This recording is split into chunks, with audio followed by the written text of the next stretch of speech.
I can read this, or I can sort that. Well, this will be over with quicker. You need to know these things only get marginally better after a Jaeger bomb. So here are X-Men Gold, number 14. It just won't stop. Again, I'm liking the jobs and the covers. The covers are good. Everything inside, pfft.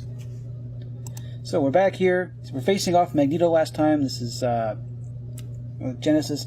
This was X-Men 1 back in 91. Slight problem. None of these people were on the team. Actual Cyclops was. Longshot had gone back to the Mojo verse of Dazzler. And they were on... Kitty was on Excalibur. I'm not sure what Rachel was doing.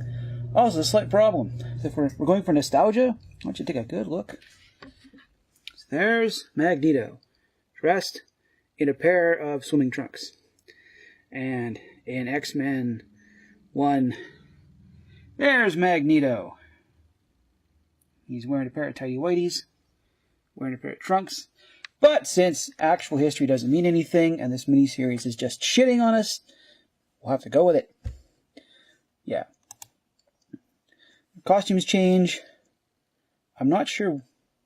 That's Rachel, but it's Jean Grey's costume. Like I said, Kitty was on Excalibur. Scott's costume is pretty close. I'll give him that. Scott's costume is fairly decent. And then after that, it's not any better. It's like, you throw Longshot aside. He says something about, I knew it once, but you resemble a woman I knew once. Her name was Jean Grey. And then finally, Cyclops gets mad, because this is a simulation, this is an audio animatronic, and blows a hole in it. And he's like, what was I thinking? What was she thinking? This is I don't know. You're going to like this bit of writing here, right? Scott's going, we shouldn't be working with him. I know he's changed. No one can change that much. Scott, are you saying your team has been working with Magneto? Who talked him into that? Was it Little Miss Telepathic Conversion Therapy? Speaking of things that shouldn't be listened to. Meanwhile, the chunk of team went from Asgard to the Extinction Agenda, which I vaguely remember. It's got a bunch of stuff from Genosha. I liked the press gang in their original run in Uncanny X-Men. This is actually the first series I read when I got into it, X-Men 235. I love Rick Leonardi's art too, by the way. Young Warren tearing down in old Warren's clothes. Wipeout knocks out his powers. And then crack. Okay. Let's forego for a minute that young Warren is in something else. This is actual Iceman getting mad. That's actual Iceman getting a hole blown in him. Just hang on. So the weird part is that we got old man Logan in Wolvie's clothes, but Aurora in some kind of version of the clothes that the slaves in Genosha wore. I don't know why he's not in there, because actual Wolvie would have been there, so he would be the person to wear the appropriate clothing. And then they shoot her in the back. Now, I'm just going to go back up here for a sec. We know young Warren's in something. Iceman has his own series. Ta-Nehisi Coates is preparing to write a Storm book.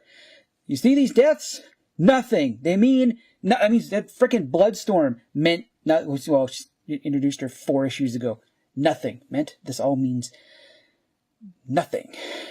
Plot twist! Woo, yeah!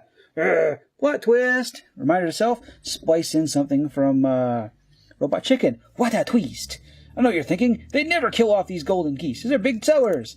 Look at all the examples. At which point Major Domo pulls Mojo aside, whispers in his ear, Hey Mojo, a bunch of them have been dead already. Which, if Mojo knew all of this stuff, he would know that! Okay, someone either hasn't bothered, is like, well, here's all the stuff, here's what they look like. I'm not going to bother to read any of this stuff before I write stories on it. We'll just crap this one out because nobody cares. And I'm having a snit because I don't like the fact that fanboys like old characters. Ugh. Back in Inferno Land, Colossus. Remember again how we defeated this demon invasion the first time? None of them would know. Okay? Colossus was there. That's Young Beast. Nightcrawler was on Excalibur. Jimmy Hudson got introduced this year. Oh, no, that's right. Yeah, Jean Grey would. Jean Grey would know. She was there. Problem is, Jimmy's like, I think he's talking to you, Hank. No, he'd be talking to Jean Grey. Way up there. Jean Grey and Colossus. The only two people who were on the team when this happened. So Jimmy can shove it up his ass. Although I will say, I like the fact that, zoom in here again, that Jimmy is just rocking that Wolvie look from Inferno. Could stand to go a little bit wilder on the mask. But just to prove that a Wolverine looks good in almost anything he does. I may not be a fan of the fact that there's a million Wolverines, but that's just our reality. Yeah, this Goblin Queen shows up. She punches her in the head. I have to skip some pages. Of course Magneto's alive. Nobody stays dead. Well, it's not Magneto. It's an audio animatronic. You know that. No one ever stays dead. Tell me about it. Comedy. Gold. It has X-Men gold, so I guess it'd be X-Men comedy gold. Go figure, right? Oh, and Longshot's over here mugging for the camera. I'm not entirely convinced this is actual Longshot, but he shows up in the new Cable book. If this is the way they reintroduce him, it's kind of pathetic. Hi, you guys. I haven't seen you for a year. Pardon me while I mug for the cameras. Ugh, just pretend I'm not even here. I'm pretending this entire book isn't here. Scene shifts to... We recognize those. We are Avengers versus X-Men. I read some of this, and not a big... It's more heroes fighting heroes. I didn't really like it. The weird part is that we can probably expect young Cyclops to buy it, because they killed actual Cyclops, who was right all the time, but, oh well, there he is. Have some pretend, look, it's a Nazi cap. X-Men went to war with the Avengers. Oh, it's AVX? Yeah, I think... Yeah, this is right about where I took a break. So I honestly couldn't tell you if these guys were all... If these guys are appropriate. I'll have to go back and check. Or was AVX? AVX or AV Inhumans? One of the two. Either way, none of this matters. The other team trying to figure out where they're going after Inferno. Where's this place? When do we fight these guys? Never. So we've got Horsemen of Apocalypse. We have, I'll admit, that's a kick-ass looking Sentinel. Let me zoom in here. That is, check out the detail on that guy. Fireworks. The Phoenix works on the chest.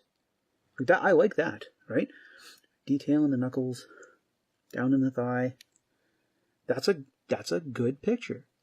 This is like that. I like that artwork. That is great. And we got here. We got the Brood. 3 people who've never been anywhere. I'm not sure who dealt with Strife. That's a long time ago. I have to dig that one out of a long box to do it.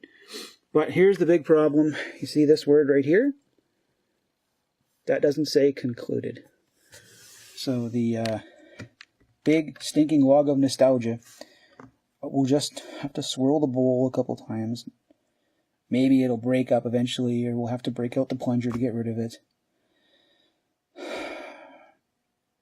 I don't know why, how any of this, like, yeah, hi, we're gonna write a story that just shits all over history.